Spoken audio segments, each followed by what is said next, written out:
Let's go. This dude. What's up, ladies? No gentlemen here. What's up, ladies? How you doing today? Oh, so you're biased. Oh, okay. You're biased. Got it. Wow. sorry about that, guys. Sorry. We do not discriminate. Let me keep going. I want to see how far you can go. Discriminate. Nah, I'm gonna leave it alone. I'm leaving it alone for today. You know. All right. All my black people, say what's up. Not trying to, stay to one particular audience, of course. But, you see our skin color, you just assume.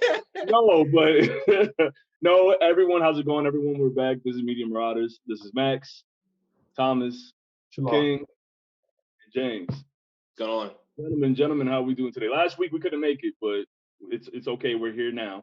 So how is everyone doing? It's been a nice little quick hiatus. I got my abs back that I never had from eating turkey. You know what I'm saying? That's good. That's good. Oh, yeah, Thanksgiving. That's right.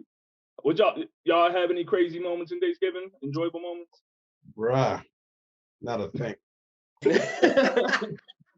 You know what? I was looking for those empanadas, so I'm kind of sad. It just never happens. I try to look out. You can ask King. I try to look out. And I asked the question. Is he saying empanadas or empanadas? What is he saying? Empanadas. I said empanadas. Empanadas.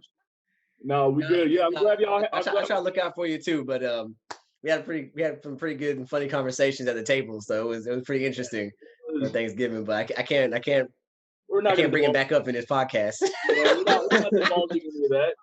We're not going to divulge any of that. But no, yeah, welcome back, fellas. I was glad to see y'all again. I'm glad you guys have had a safe holiday. Everyone's good in your family, I hope. Well wishes to your family. And it's kind of late, but happy Thanksgiving to the fans and the subscribers and the viewers. And we wanted to quick. I think last week we were just kind of tired, coming out of the holiday too, or just kind of going into the holiday. The energy was kind of off, so we didn't hop on. But we're back now. We have some new content, and can tell you what's been happening around. And if Thomas, you want to jump in? Okay, yeah. I like to keep on y'all toes. Y'all should know this already. I was thinking about changing I was in the middle of thinking about changing my topic, but I'll go back. I'll go with the original. No, we can move along. We can go on with James first if you want. No, I'll go with it. All right. Which one?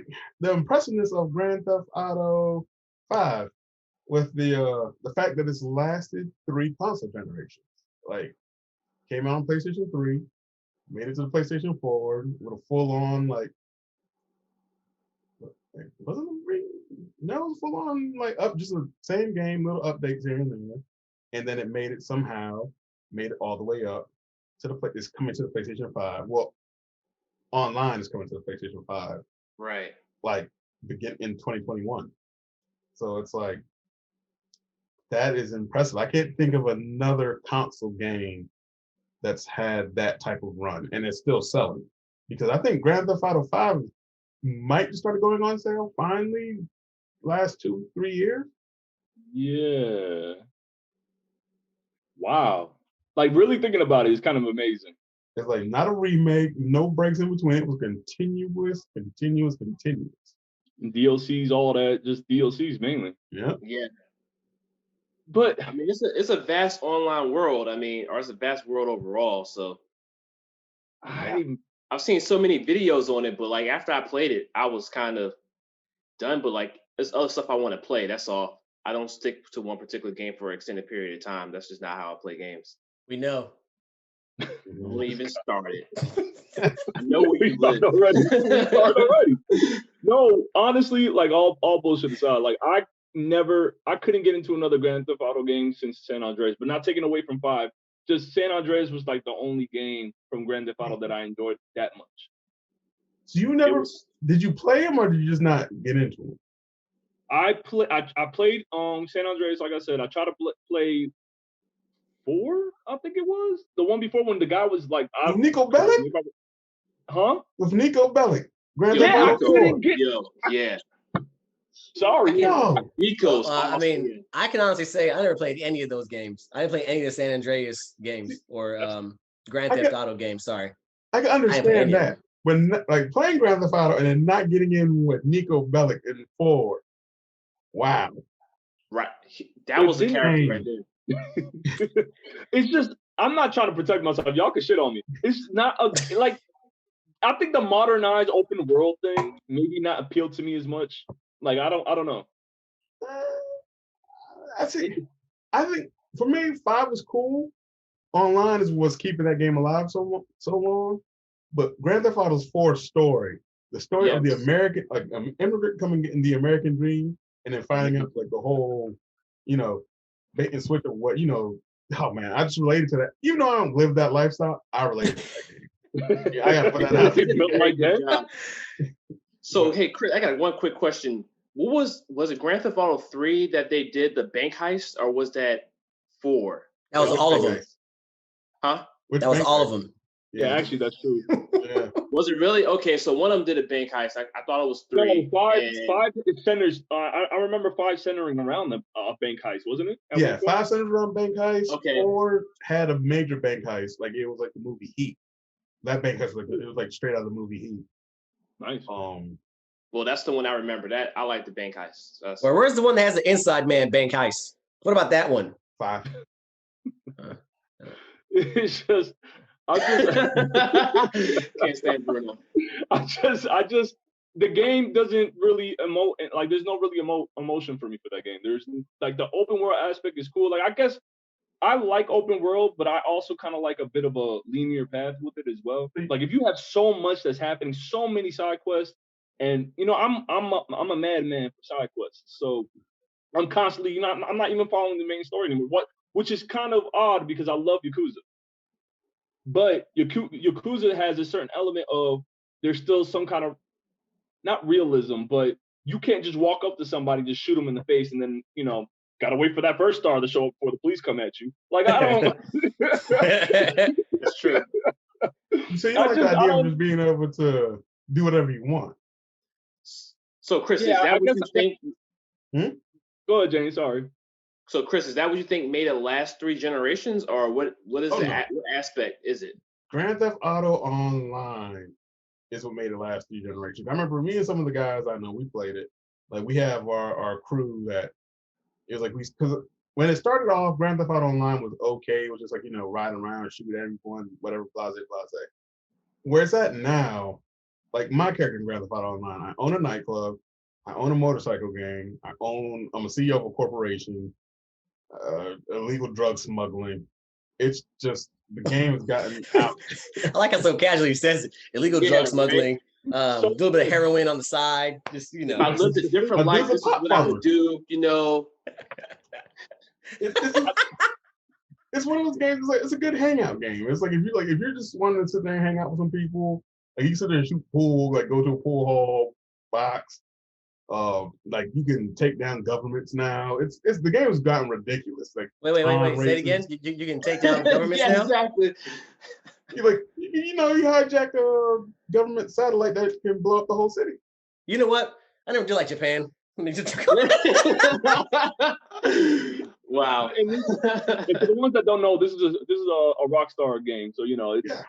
And Rockstar has also done games like Red Dead Redemption 2 and shit like that, right? Yeah, and the thing is, like I played both of them. I put like 200 hours in the Red Dead Redemption 2, mixing with the online, and like I have some some videos on my YouTube page, artfully spaced random, and plug. Plug. And it's like Red Dead Redemption 2 is like it's online, but it's more grounded. Such as like if you go on a killing spree in Red Dead Redemption 2, you're going to end up with a bounty, which other players can now come and hunt you and get paid for killing you. But like Grand Theft Auto is just like a giant playground, and I think that's what keeps it going. Red Dead Redemption 2 is trying to get there, which that's like on sale starting yesterday. $4.99, $5. The Black Friday sale, right? No, that's just because they released the online version standalone. Okay. In case you don't want to buy the game, and yes, it's a hit or miss game. Game is an artistic masterpiece, but it's not fun for everyone. It's like if you don't want to put on a wheel on a wagon at some point, this game might not be for you. So can I ask a question? Go ahead. You go first, King. So is it a higher Oregon Trail? It's getting there. It's getting Yo, there. you bringing up elementary school, bro. You don't understand. When I heard of Red Dead Redemption Online, I was like, oh, they did this with, Grand Theft Auto. I was like, if they give me something like Oregon Trail, when I can get, me and my posse together, we can get these wagons. That's what I was looking for. But your son has caught yellow fever. Oh. Yo, that old ass game. Random thing, did you know Oregon Trail is a government-made game? Of course it is. It was for schools. I wouldn't be surprised. Yeah, I wouldn't be surprised either. That's what I thought it was for. It was honestly.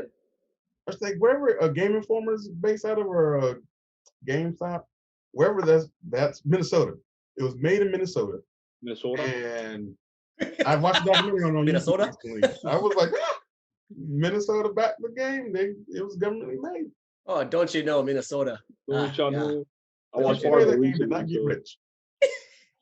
But all right, so let me ask you this quick question, Thomas.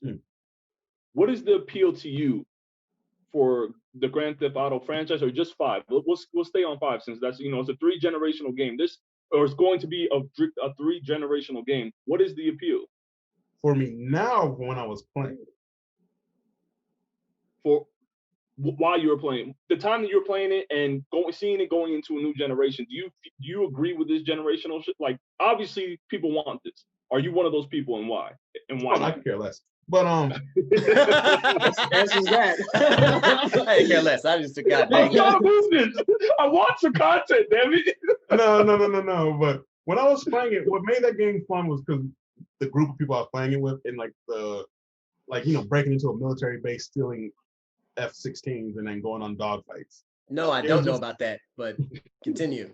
No, the gameplay of that game of pretty much almost being able to do whatever you want, and every time they added something to it, it was fun. Like, getting into it now could be overwhelming for some people, but if you were in from the beginning and you're playing, I'll tell you, hey, give it a try. But if y'all decide to give it a try, I will hop on and give y'all guns and money. But just let me go again. But be part of my crew. I see what you're doing. You're a recruit, huh? I got you. That's what he does. That's how he got me in Yakuza. Go ahead. Sorry, Thomas. Go ahead. Continue. But the gameplay is fun, and it's still fun when you get in there. Just even if you get in there and you're playing, you're driving around, and all of a sudden you pull up on a shootout, and it's like, oh, this is going south, and this is going south. Let's get into this. It's like almost the closest thing to reboot to me. Like you pop into that world and you can lose hours while playing. That's a call. Like you can lose hours playing that game, like managing your businesses. There's always something to do. Like you don't really have that much downtime, and it's not like fluffer. It's like actual stuff to do. And then the heists are really up there. So the appeal to you is, or where you can assume that people like, well, to you is that the open world aspects is really holds you, because you talked about Legion last time, one of the episodes prior. And so I'm kind of seeing like a certain trend. Nope. That you go into. Like, well, I mean, again, quit with it. Nope. But there seems to be a trend. If I'm wrong, I'm wrong. Obviously, now that I know I'm wrong. But you like the open world aspects of it all. Like it really appeals to you in that respect. No, it's the anarchy. He appreciates the open world, the anarchy. That's what I thought too. Playing with your crew and your group is what makes it fun. Playing with random, I can care less to play that game. Okay. It's like when you're playing with people like when it comes to open world games, Red Dead, that's one of the Red Dead and Grand Theft Auto have been probably the only 2 recent open world games that I've played from beginning to end by myself. Like even when I played Ghost Recon Breakpoint, me and my homeboy played that from beginning to end together. Like from when you crash the helicopter until we rolled credits. It's one of those games I never felt like playing by myself. Watch Dogs, I might finish because I come to find out I think I'm halfway through and that game does not seem to be long at all. Damn. And it is an online function coming at some point. So I'm not gonna say I'm wait for the online function. Because I'm like it's fun. It's a fun game, but it's not one of those ones that I'm like run out and buy situations. Okay. All right. No, I was just curious because, I've never really been into the game. And I can't speak for everyone else, but it just never really appealed to me. Grand Theft Auto or a lot of certain open world games just never really appealed to me. But I would say like with like Red Dead Redemption is like, say like, you get a group of people together, you can sit there and play like poker, blackjack, and that's all you can just do. Or sit there and hang out at your camp and do different board games and whatnot. It's like hangout simulators pretty much. Yeah. Okay. Cool. Y'all got any follow-ups? Because it's an open world game. No one cares. No. Yeah, y'all say that, but then when shit. Cyberpunk dropped next week. When Cyberpunk dropped next week, let's see. Oh, an open world game, huh? Mm-hmm. Yeah. You're right. No, but they like getting killed by coyotes, man. Like when I get out in the wilderness and I start fighting everybody, man. One show up, get that one. Next thing you know, the gang shows up. I'm like, all right, now how do I get out of this? You said what? Did you play Red Dead? Yeah, I played Red Dead. Like we get caught by a bear or something, you're not paying attention, you just get ate. All right. All right. So Thomas, thank you. We'll move on to the next. All right. So anybody else got another one before I jump in because I'm ready. What we got? I'll go ahead real quick. I don't like how he said he was ready. I got basically. I'm excited for the last season of Attack on Titan to come out. I was reading the manga, and of course, I watched the anime too. It's one of those ones where sometimes if I read the manga before I watch the anime, I'm not as interested in it. But in this case, because it's so much of the backstory and like how they've animated it, doing really well, like showing the action sequences, I can do both. And admittedly, I haven't finished the manga, but the last season is dropping on December 9th. I'm so excited to see how everything wraps up based off the history and how everything goes into the backstory. And I know some people complained about season 3, but it still has some exciting moments in it because they were showing like how some things started between the Titans and the regular humans, but they haven't showed all the backstory yet. And I think they're going to break out into that, and it's going to get crazy on the last season of it. So I'm really excited for that. That drops December 9th. The other thing I'm looking forward to or show is Transformers Earthrise. That's the second iteration. Transformers! That's the second iteration of the series that Netflix has produced. Wake your bald-headed ass up. It drops on December 30th. The first one, Siege, dropped on June. Was it June or July 30th? I think it was June. I think it's June, yeah. But either way, they're taking a while. It's crazy that they're dropping on December 30th. I was actually expecting the beginning of December, actually November, maybe even October. But they're dropping it then, so I'm interested to see where the rest of the series goes and how they put all of the source material together and they portray it and see where it goes from there. I do want to state one thing that like I'm very saddened about, or is that the toys that they're dropping, aren't detailed at all. Like, I want some action figures, something like that as memorabilia, but the toys are, compared to what they were back in the day, it's hot trash, man. Put it out. Garbage trash. They're called figurines. Grown men don't play with toys no more. Remember that. As far as a collectible, like, memorabilia, that's all it is, man. I'm joking. That's all it is. But yeah, compared to what it was back in the day, the way they look, it's very questionable. All right, here we go. This is it. See, I'm talking about toys that come from Hasbro and stuff like that. We're talking about shit like this. Yes. This is the shit we're talking about right here. Yeah, see, they need to be putting out stuff like that. Right? That's not what they're dropping right now. That's not. This is actually what everybody should be going for in their life right here. If you don't know who that is, that's Megatron. All right. Yeah. That's one right there. Best one. Yeah.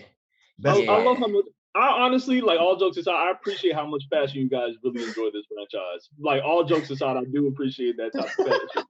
I just don't have it. I'll be back. Oh, God, don't. Just keep that in the background. All right, so I wanted to ask a question. I don't want to move too fast away, and I don't want to steer away from Transformers. I know this is guys' bread and butter. But I want to go back on Attack on Titans. Just a quick question. I heard one of the biggest complaints about Attack on Titans is the art style for the manga to the anime. I heard the manga looks horrible, like the art style for at least the first couple of volumes. Well, even if it did, I was excited about the story, and like the fight sequences when they fight is exciting. People might complain but I think it's like one of the ones where the anime translates it so well that they're like, yo, how come the manga doesn't look as good? Usually we get where the manga looks really good, and sometimes if you switch studios with the anime and everything like that, it's like, what's up with this quality? This is trash. But that happened with Seven Deadly Sins. They switched up the studios with One Punch Man, even though One Punch Man is still okay, but it's definitely not as good to me. Or how they depict it. It's like a lot of stuff is going towards like the cartoony, or kind of like the detail is not all the way there. I feel like they're skipping even JoJo's Bizarre Adventure. Like looking at season 2, how it jumped to season 3, the detail of season 2, everybody was like angry, like they're very like a cut and clean. But then you go to season 3, it feels like they didn't draw them all the way, and they kind of meshed it together. It's something about that I don't understand why studios do that. But it might be easier to draw, it might be faster, it might be more fluid. Or are they going with the times and the trends? I'm not an artist, so I can't really, crap on their work, because I do like watching their products. So. Go to our artist connoisseur. Well, I know. Actually, I know for some of them, it's like when you see, like if you watch some of the animes when they first drop, like if you watch like the 8 hours or something after they drop, that's sometimes the worst quality you're going to see. If you get the Blu-ray, they go back and actually redraw some of the scenes to better quality. They did it a lot in Dragon Ball Super. I heard, and also another thing that could possibly be it is different artists that are drawing the actual season. Like you'll have that's what some of the issues. Like you brought up One Punch Man. Madhouse took over the first season of One Punch Man. I forgot the team that took the studio that took the second season, but one thing that a lot of people need to keep in mind is it's not the studio's fault whenever drawings or animation goes down. It's the people that are actually drawing it and the team behind it.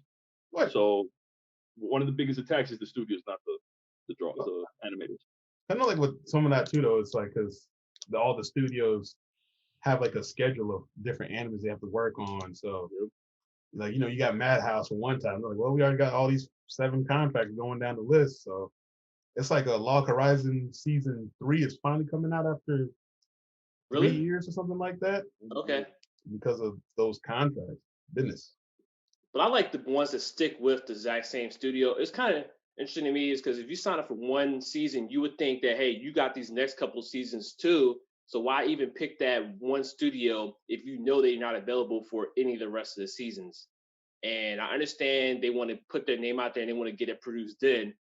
I don't know if the money situation, like you said, they already have their schedule, so they have timelines, just like actors can't be in certain movies. Like, hey, I wanted to be in that movie, but I already had this movie planned, so I can't be here for that season. I understand that too, but you can definitely tell. I think it's kind of like just normal production work for them over there, like how people who work in different. I'm trying to say this without putting out people's work business. That's why, like how how certain jobs, your company has to get a contract and get another contract to make sure that they can pay people for the next few years. So they're like getting these contracts for certain things, and then someone's like, hey, I got this great idea, and you have this gap that you need to fill. So you take them on for that gap right there, and then it blows up, and they're like, I already got my money. Exactly. It's like it might have been for one season. I could have made more in the long run, but how can you project that? You can't project. Yeah, because if it flops, then now you're like, oh, scrambling to find more business. Can I just say my favorite animation any series I ever watched is Young Justice. That whole animation from all seasons been consistent, and animation is dope. Really? Because I know season 1 and 2 they killed it on season 1 too. I still got to hit. They did it in season 3 too, but like I said, the animation style of it. That if most cartoons are of that animation style, to be honest with you, I think a lot of them would do very good. But I even like the animation style of the 2011 version of Thundercats and He-Man. Like that animation style, I like too. So a lot of those are really like they stopped those because of the Cartoon Network style, because they decided to put some other whack ass cartoons in there. Cartoon Network, I hate you for that, by the way. But Cartoon like I said, it's not here or there. But the animation style that they have for those two shows, He-Man and Thundercats, at that point in time, I thought were the epitome of the epitome of drawing at that point in time. and visuals.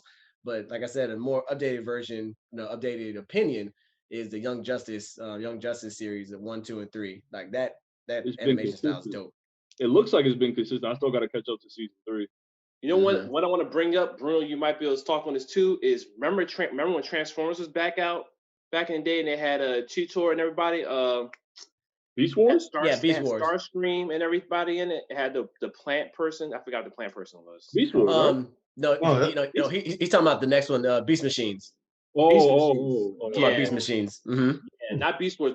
That animation was superb, and it's crazy. Yeah, that was dope too. Mm-hmm. It's crazy. Like you look at different animation, different cartoons, stuff like that. Now you're like, hold on, we had that back in what year was that? Why does it look like this now? I'm still trying to understand that. And I'm not trying to like crap on all the cartoons and stuff that's out today, but I've seen way better animation years ago. Yeah. So the production style has changed greatly due to software, because I think even the software usage, where like when like Young Justice and some of the stuff you're talking about from like that back then, a lot of those were done by like frames, where some of the stuff you're seeing now is being done like in vectors and all that stuff, where they could just move a line, curve it out, and that's what it's an animation style that I'm not a fan of, but it's easier to make, less stress on the artist, like on the artist's bodies per se. Okay. And I'm not mad at that. I just want them to progress to where it's even more detailed and they still maintain that efficiency at the same time. So I want to check out Invincibles when that drops on Amazon Prime. Prime? Invincible or Invisible? Yeah. Invincible or something like Invincible. That. It's a kid, right? It's a kid and his dad or something like that? Yeah, okay. Based off a comic book? I saw that. Really familiar.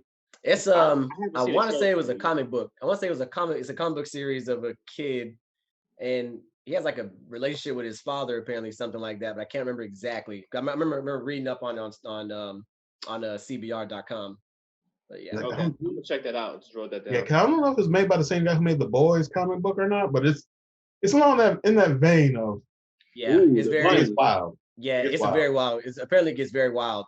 It's like a bad, like they go through relationship stresses of him being a hero and then his dad being a hero too. It's really stressful on him apparently. So it was like a certain. I've seen an article for that, but I didn't read it. Okay. Yeah, I could have sworn I seen something too. That's a good one. I'm gonna look that one up as well. Okay, cool. All right, you good, James? Yes, sir. All right, man. Ooh, why I get hyped? All right, so excuse my excitement, but we try to like I said, we try to find different media that we could get into, and something recently just happened. Actually, we're gonna do a quick commercial break because I know how long one of my ass gonna be. Damn me! Let's get a quick commercial break. We'll come right back, and please, just give us a second.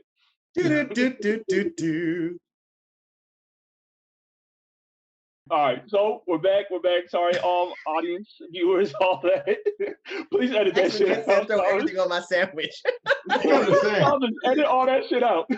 Like from this point, no one knows what we're talking about, but that part is gonna pop up somewhere randomly. All right, we're back from our quick intermission. Thank you, Marauder fans and socialites. We're back, and now I'm ready to go into a topic that recently it was out in the ether, and I grabbed it thanks to Thomas. He sent the video of Dave Chappelle, Unforgiven. It wasn't even a stand-up. It was more of a spoken word. I read an article. It was an article from Medium. They call it a persuasion. It was more of a persuasive speech. And I watched a bit of the actual stand-up or persuasive speech. And if no one really knows what's going on with Dave Chappelle, the comedian, he's one of my favorite comedians, if not my favorite comedian right now in this generation. And he's been killing it with Netflix. He's been killing it with his stand-ups recently after coming back from his hiatus all those years ago.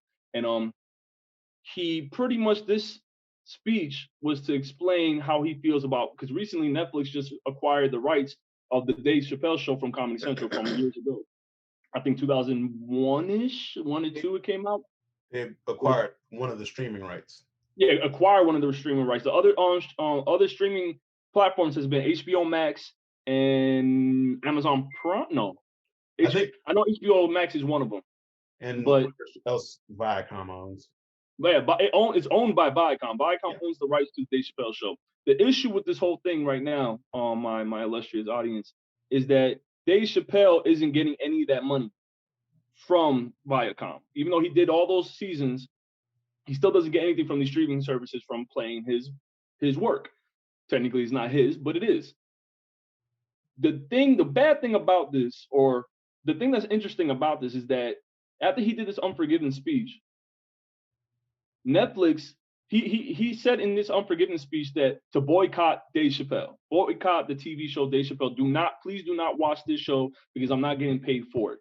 So if there's anything you want to take from this, stop watching it. Netflix, in turn, after I think a day or two after this speech, literally a day. Nah, I mean, after I read seen the video, Netflix actually pulled the series out of their queue, so you cannot watch that show to this day. At first, because I love Dave Chappelle, I grew up on Dave Chappelle show, and it was one of my favorites. At first, I didn't understand what was happening because I was trying to watch it again because I love the episodes. Rick James, Prince, Ashley Larry, all that shit's always been my childhood. So I was a little perturbed by it. Yeah, damn right. the hate club, all that. But what's his name? Biggums? What's his name? Tyrone Biggums. Tyrone Biggums. There's iconic characters. He made iconic characters, so he should be paid for this.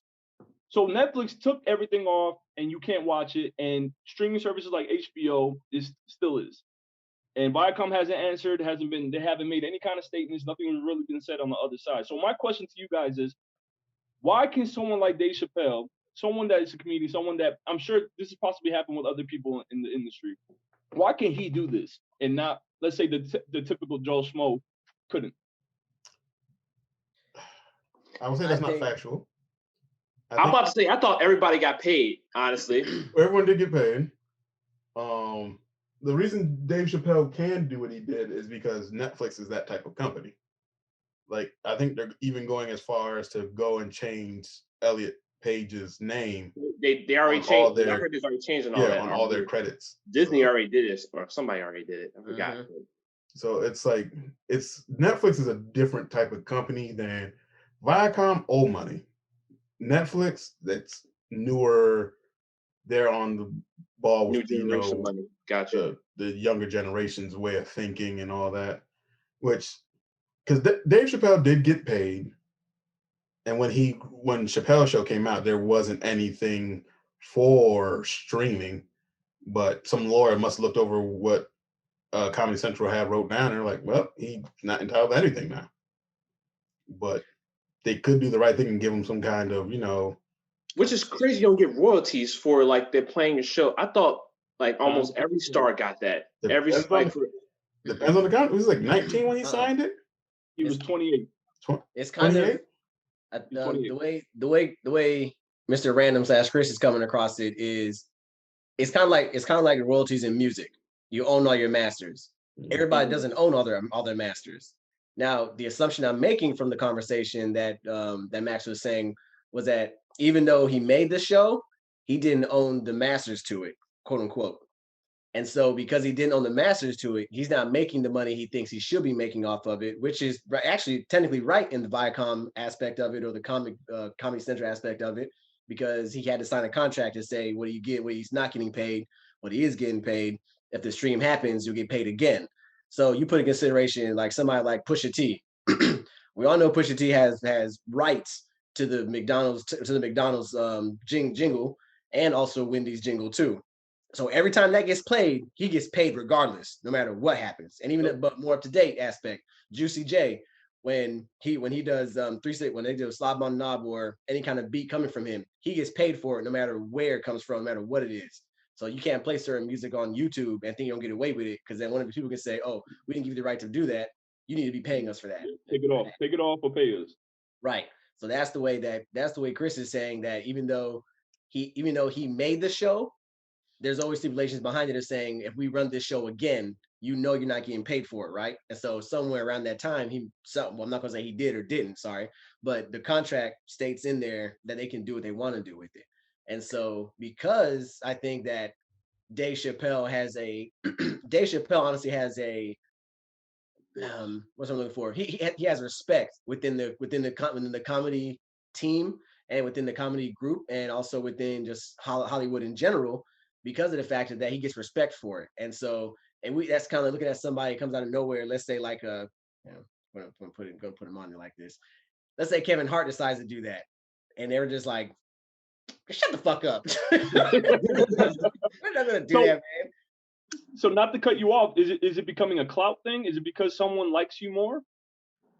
I mean, to me, I don't even think it's more of an aspect of liking someone more. I think his aspect, he's earned that respect. He did a great show. He took his lumps earlier on during the show. He didn't come back and he didn't, I'm not going to say didn't come back, but he took a hiatus. And even after the hiatus, people still consider him as comedy royalty. And so I don't even think it's more of a clout aspect of this. It's more aspect of him. And we even said this recently, he has a better following and more people take him honestly, even during his stand-up. He's funny as shit, but you can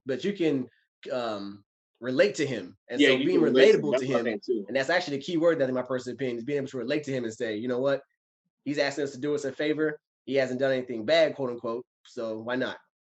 And that's one interesting thing I wanted to, a nice little take I would like to kind of branch off from. I think there's a stigma with comedians when they're trying to be serious and when they're trying to be jokey. Dave Chappelle rides that line where you could not tell, but you could kind of get that, like he's telling a joke, but you know when to stop laughing. Like this isn't a joke anymore. Like this is really his livelihood that he's speaking on. Like he's relating it to his childhood. I'm talking about Unforgiven. He's relating it to his childhood, how he was bullied out of one of his little a joke that he had from another comedian when he was first starting off. And he talked about another time when he was in the streets, I think he was in New York, where, you know, the gambling tables with the cards, where he stopped it and he pretty much snitched on the dude for finessing him pretty much. And he learned in that aspect, you don't do that. You don't ever stop somebody's meal. Like you don't stop somebody from making the bread. Like that's something, he said something along that line in the within the speech that he gave. And that resonated with me because the type of work I'm associated with, that's always been an issue in my workplace, what I do, where someone wants to get upset and want to ruin it for everyone else. Like take your lumps, like you said, and work around that. Right. And so the reason why this one resonates with me is because I agree, and I don't necessarily disagree with how everything's going, like how Dave Chappelle's able to just go to Netflix, hey man, you know, I want to boycott this shit.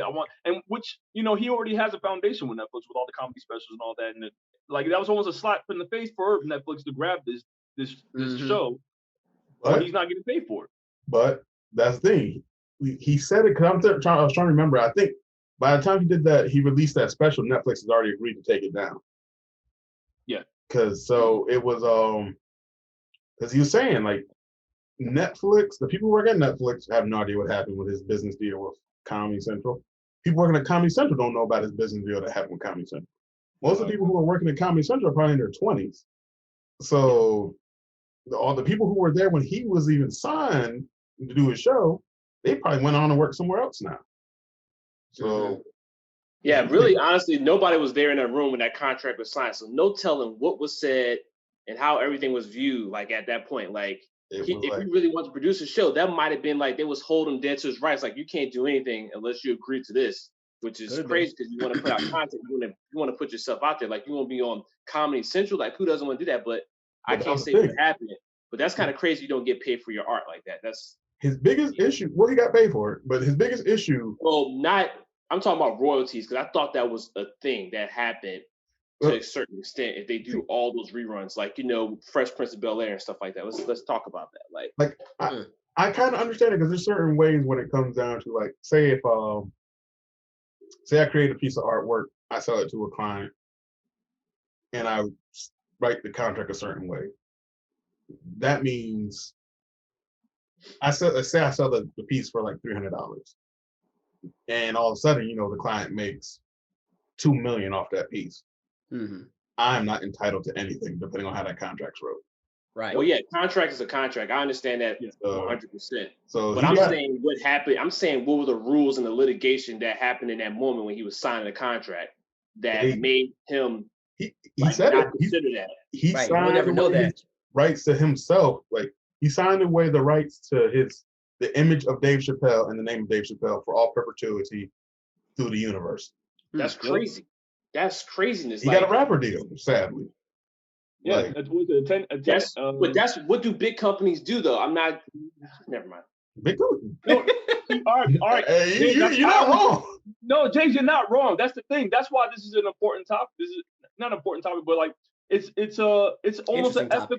It's an interesting topic. Thank you, King. It's a ethical versus business type of thinking. I feel like ethically, you would think this man put a lot of creation, put a lot of work, a lot of blood, sweat, and tears into this show, and he has no royalty, even though he signed that paper, which is like the whole point of like this. It's not really an argument, but at the same time, that's what I'm saying. Like this is a certain ethical issue here, not a work ethical issue, just a bystanders living ethical issue versus a financial business plan, like, or ethical issue.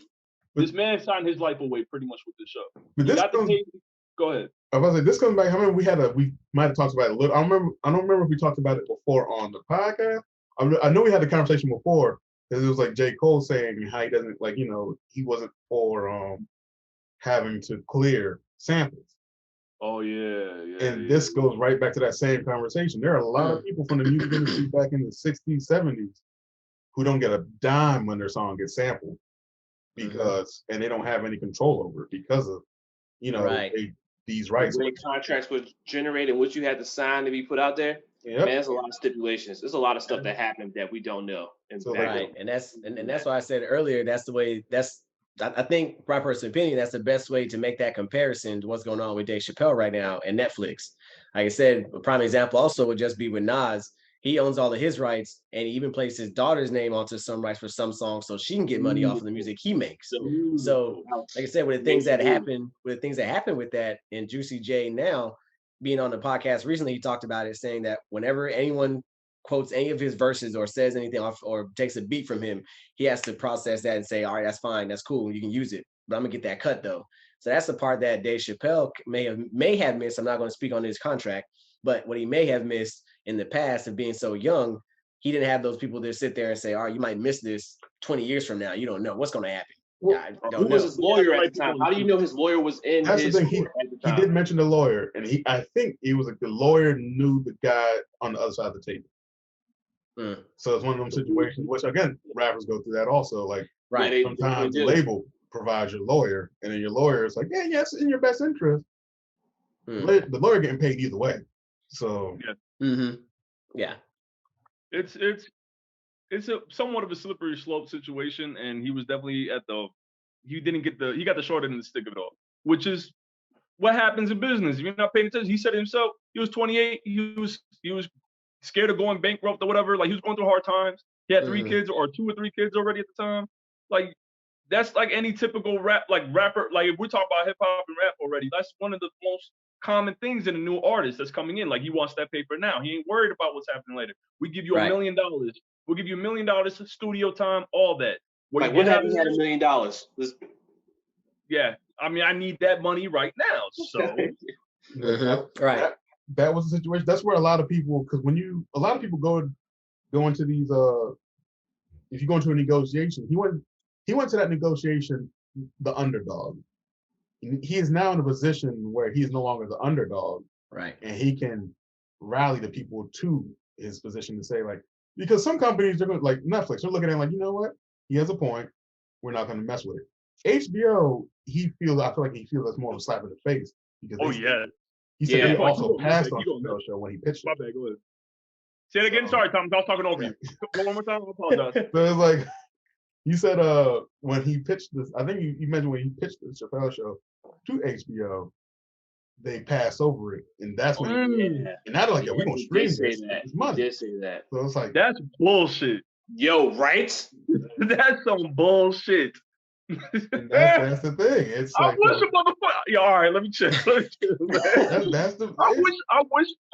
I wish an individual would take my work after you shitted on. After you said no to me. After you said no money off of you. you. And then have the audacity to make money off me. I would say some people should go see the video so because he goes into detail what they said to him. He does. And send me the video. Yeah, Send me the video. On YouTube. Yeah, you go on YouTube. It's under just put Dave Chappelle Unforgiven. It's like 18 minutes long, I think. I think I'll find it either way. So one of y'all can't send me the video. I'll send you the video. No. I'll send you the video. I can send you the video. It's easier to find through Instagram. Just go to his page. It's easier to find. He only has 2 posts, luckily. So it's like. See, audience, this is when you ask friends to do you a favor and they say, judge yourself. No, that's what real friends do. Real friends don't do the favors. Real friends don't do the favors. Okay?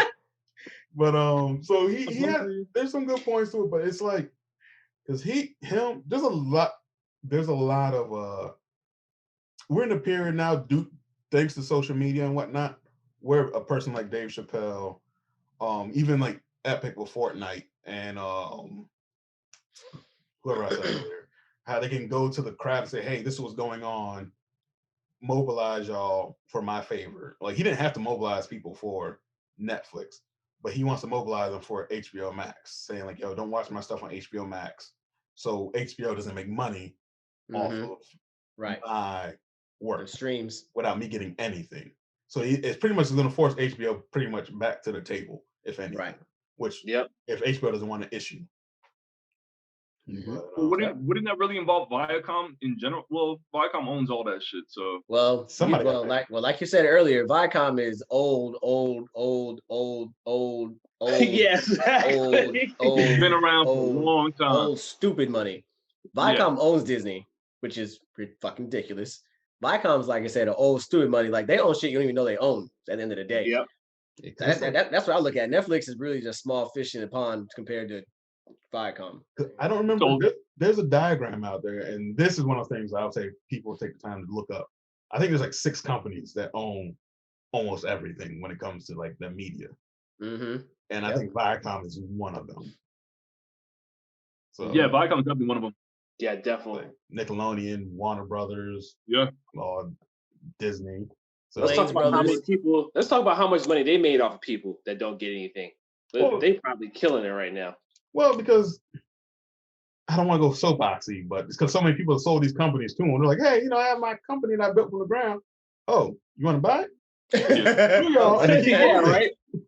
And it's like it's like somebody gonna go buy some land. Like, yeah, I'll give you 50,000 for it. Next thing you know, they're selling like just an eighth or 15th of it for 200,000. You're like, hold on, what just happened to me? Yeah, that's $100 million company. They sell it to Viacom. Viacom's making $100 million. So we'll end it with this then, real quick. Do you guys believe that Dave Chappelle deserves that royalty, or do you believe that he's going to get those royalties? Do I believe he deserves it?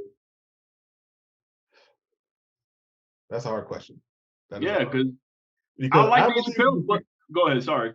I believe creators should get paid for the creations, and I believe he should be able to go back to the table and renegotiate. That's what I think. He should at least be able to go back to the table and renegotiate. Even if he don't get paid for everything else, anything going forward, he should be able to renegotiate. Like, I don't think he deserves it, but I believe it's the right thing to do on both sides. And that's that ethic versus company type of views. Like, yeah, the sharks. Yeah, I got you. If it was ethical, a lot of business wouldn't be done the way it's done. But then again, we might be moving to a generation where that switches. Yeah, I think that we could actually be going that way. Even if it's only like 50%, it would be less of people getting a lot of stuff taken. Because I know a lot of people make money off of people, and other people, the person that actually created the content is getting nothing. So, what do you think, Ken? I think in this case, I will say that coming from the aspect of him deserving the rights of what he did, it's kind of tough because I feel like he wrote a contract he signed a contract for Comedy Central. Then he had an ethical standpoint on the comedy he made, which I totally understand. And I don't know. To be honest, I don't know. I can't give an honest answer to it. I'm actually in the dark on that because I feel like it's his work, so he has the right to say, don't back these companies up. But at the same time, him signing that contract and saying, all right, guys, you can do what you want to do at this point in time, even though I was naive at the time, I have a little, I just can't answer right now. I feel like if there's a bigger comedian at the time that wouldn't have happened. Like he would have had a lawyer, a better person. They would have read all the way through. Like he would have known all the rights and litigations of it and understood what he was going to get out of it, and what they would get out of it as far as royalty. Like he didn't have nothing to lean on. Like he didn't have nothing to truly back him at the time, because they wouldn't do that to like The Rock and everybody. They wouldn't do that to people that solidified themselves. They do it to the small people. That's the thing, though. If a person, a comedian, actor, celebrity, if they were at the same level he was at when that show, like not after the show released, prior to that show releasing, they would have got the same deal. And that's what, and I guess that's where I'm kind of conflicted too, because of the fact that he wasn't necessarily a big star at that point in time. I think the only movies I knew about him was Half Baked and Blue Streak. And Blue Streak, and I saw him in Woo. But like I said, I respect the lumps he took now in the process of becoming who he is now. And so just learning that is like one of those things, like I said, at the time, and just to focus on what you said, James, we can easily sit here and say, I would have done so many things different in the past. He was young. I get it. He didn't want to get everybody involved in it. He just wanted that money now. You don't know what he's going through at that point in time as well. He had a family to take care of. I get it.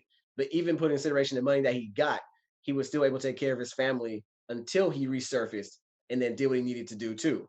And so now, like we put in consideration him wanting to take the disrespect off it. I'll take the disrespect of HBO streaming his information, like you said, because they turned him down the first time compared to the Netflix one. I get both sides of the story, and it's just one thing. Like I said, at the current time, I can't say he's in the right or he's in the wrong, but I understand his emotions of it because it's his work.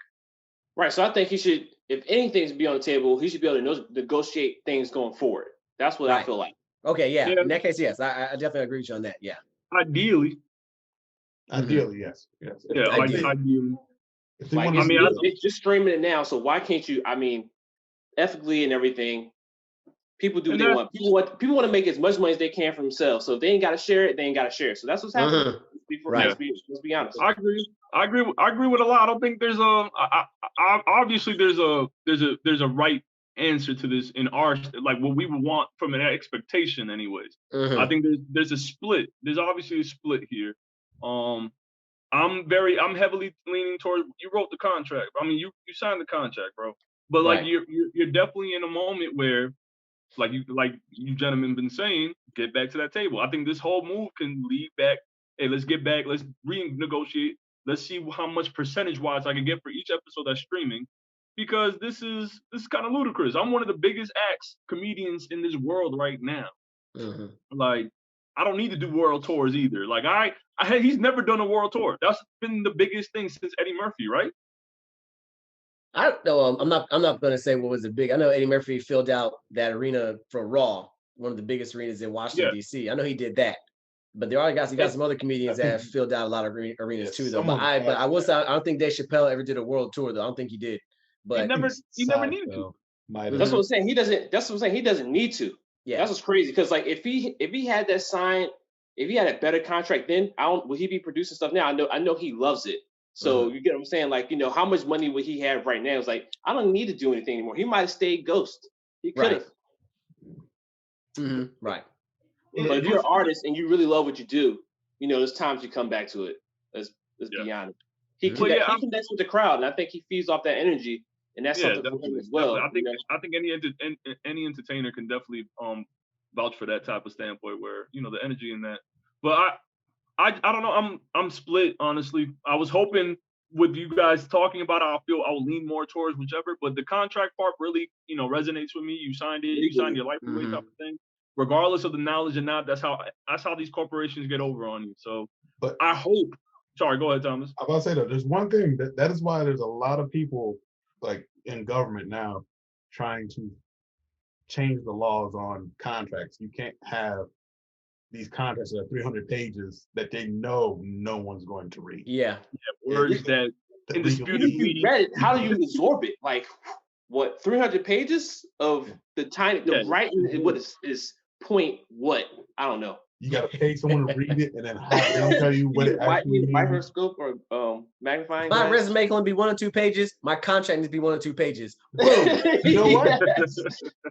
there's a lot of celebrities out there. They will say they won't come to if you bring them a contract that's too big at the table, they'll send it right back. So you better put that on one page. Damn. Once you got enough clout like that, that's what you can do. Yeah. You can tell them, You're not gonna try to play me. One page. We got to make amendments. We got to make amendments, but don't be trying to hide anything. Yeah. Right. Nah. What font is that? Bubbles? They have amendment to amendment to amendment. Like, you read the main topic. Well, you didn't check on page 500 where we said that if we decide to have this right, we can take it away from you. Hold on now. Like, I need bullet points. I need clip 500 notes. says check asterisk 4 on page 7,000. Like, Nah. Motherfucker, you don't get up my face. Nah, but I appreciate. I think we did good, y'all. We're gonna end it right there. Wow. I really enjoyed this episode. I think we really fleshed out some of the things we've really been into the past couple, like 2 weeks. We've had 2 weeks to really grab some things, and we came back with something on the table. And I appreciate that, fellas. Thank you so much for coming back. And thank you for being consistent as well. I'll always put that out there. I appreciate Hey, my contract says I got to be here every Wednesday. You Page should have read 46, the my fine contract print. said that. I get it. I'm still negotiating mine. Yeah, we're still there. Don't worry. No, but thank you once again, fans, Media Marauders, fans, subscribers. Oh, please click like and subscribe. Don't forget that bell on the side for all Media Marauders content. This is Max, Thomas, King, James, fellas. Once again, thank you, subscribers. Comment, like people that want to just comment, leave us a comment. I'm doing better. I swear I am. I think I left a comment with somebody, and I thank you for that. I can't shout you out. I forgot your name. I apologize. But to our only 5 audience members, we love you guys. Hey, we love y'all so much. For the ones that subscribe, we've got we're getting more subscribers. Not on a consistent level, but people are just showing love, and we do appreciate that. And one of these days, we'll do a video on the ones that have been here from day one when we make like 500,000 subscribers or some shit. You know what I mean? So once again, y'all have a safe night. Thanks again. We'll see you on the next one. Good night. it's not legally binding, by the way. Just saying. You said what? It's not legally binding, by the way.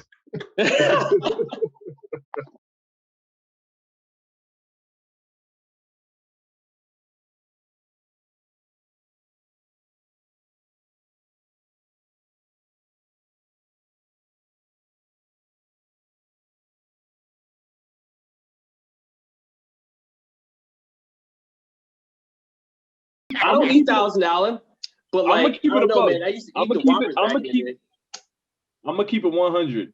When I make my Wawa sandwiches, I put all my condiments on it. I'm not gonna lie. I put mustard, mayonnaise, ketchup, chipotle like sauce. I love it. I love it. Your guts and your asshole hates you. Bro, I got a iron stomach, bro. Like not a lot of stuff fucks me like that. For 2 more years, then you get the burning ones. For this Dog.